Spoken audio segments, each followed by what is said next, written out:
और खबरों की शुरुआत करेंगे इस वक्त की अहम खबर के साथ। सुखविंदर सुक्खू सरकार ने जयराम सरकार का एक और फैसला बदल दिया है। सरकार ने पिछले 6 महीने में खोले गए बिजली विभाग के 15 दफ्तरों को बंद करने का आदेश जारी कर दिया है। सरकार ने 3 सर्किल ऑफिस और 12 डिवीजन ऑफिस को बंद करने का आदेश जारी किया है, जो पिछले 6 महीने में खोले गए थे। बिजली विभाग के धर्मपुर, नूरपुर और नेट चौक सर्किल ऑफिस को बंद करने का आदेश जारी हुआ है। इसके अलावा जिन 12 डिवीजन ऑफिस को बंद किया गया वो हैं Shillai division, Paonta Sahib ED, Sarahan ED, Sangrah ED, Sujanpur ED, Mandi का थुनाग और नागनड़ी चंबा का तीसा ईडी, ऊना के हरौली ईडी को बंद करने के आदेश जारी किए गए हैं। इसके अलावा सरकार ने कुल्लू के बंजार में इलेक्ट्रिकल सेक्शन और भोरंज ईडी को भी बंद करने का आदेश जारी किया है। अब इन दफ्तरों का कंट्रोल उन डिवीजन और सर्किल के हाथों में होगा जहां पहले हुआ करता था।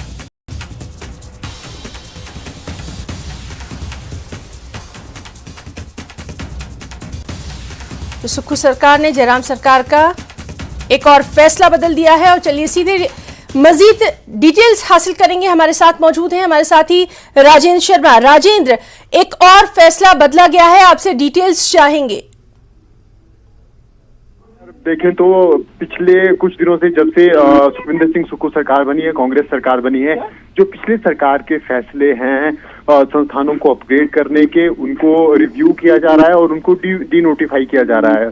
सुखविंदर सिंह सुक्खू ने ये कहा कि पिछले करीब जो 9 महीने पहले के जो फैसले हैं उनमें राजनीतिक रंग होता है, राजनीतिक मंशा होती है, तो ऐसे में इनको रिव्यू किया जाएगा। और एक बात उन्होंने बड़ी कही थी कि प्रदेश सरकार ने बहुत से अपग्रेड किया था, लेकिन उनमें ना ही पद सृजित किए थे और ना ही वहाँ रिक्वायरमेंट देखी गई थी, क्योंकि जब भी किसी संस्थान को अपग्रेड किया जाता है तो वहां पर जो लोकल रिक्वायरमेंट होती है, जो डिमांड होती है, उसको मैच नहीं किया जाता है।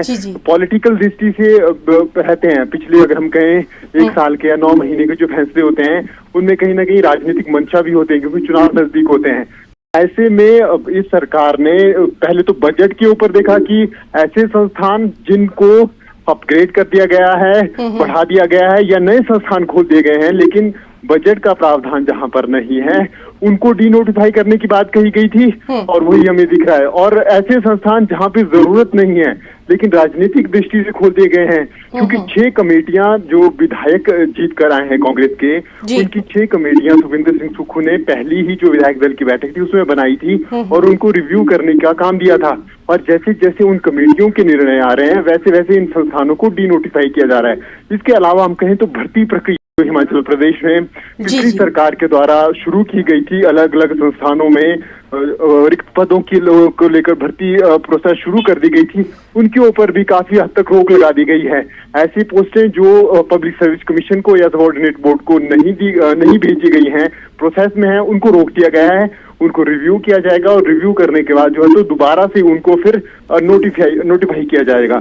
कुल मिलाकर हम कह सकते हैं कि जो वर्तमान सरकार है वो सभी फैसलों को रिव्यू कर रही है और जहां उनको लग रहा है कि इनमें कुछ राजनीतिक मंशा है या फिर बजट का सही प्रावधान नहीं है, उनको डी नोटिफाई किया जा रहा है या उनको रोका जा रहा है, ताकि जो एक्सटेंशन बड़ी जो एक्सटेंशन मिली थी, री एम्प्लॉयमेंट मिला था पिछली सरकार के कार्यकाल में, जो री एम्प्लॉयमेंट वाला इशू है हिमाचल प्रदेश में पिछले 10 से 12 साल से हम कह सकते हैं कि एक बड़ा इशू था। और 2017 के चुनावों में भी प्रेम कुमार धूमल जब लीडर ऑफ बिल्कुल तो एक और फैसला जो है वो बदल दिया है सुक्खू सरकार ने, और इस पर क्या कुछ अब रिएक्शन रहेगा उस पर भी नजर रहेगी। राजेंद्र शर्मा, बहुत बहुत शुक्रिया आपका तमाम तर जानकारी के लिए।